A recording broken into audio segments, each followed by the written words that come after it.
Protesta e minatorëve të Spaçit në Mirdit ka hyrë në ditën e 17 dhe do të transferohet para institucioneve në Tiranë, në kushtet kur kompania turke Tet Albania, që administron minierën e Bakrit, ende nuk ka asnjë reagim për kërkesat e minatorëve për kushte pune e të drejta të garantuara.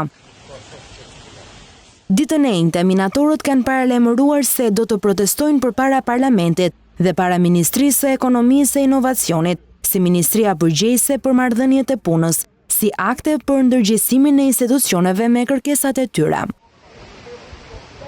Minatorët e Spaçit kërkojnë njohjen zyrtare të sindikatës dhe nënshkrimin e kontratës kolektive të punës, të cilat sipas tyre janë thelbësore për garantimin e kushteve më të mira të punës dhe të drejtave të tyre.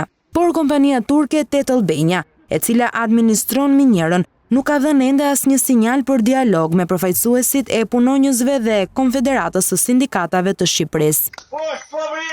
Ky qëndrim i kompanisë që shfrytëzon nën tokën shqiptare ka shtuar pa kënaqësinë e punonjësve të minierës së Spaçit, që thonë se janë të vendosur të vazhdojnë protestën deri në përmbushjen e kërkesave të tyre.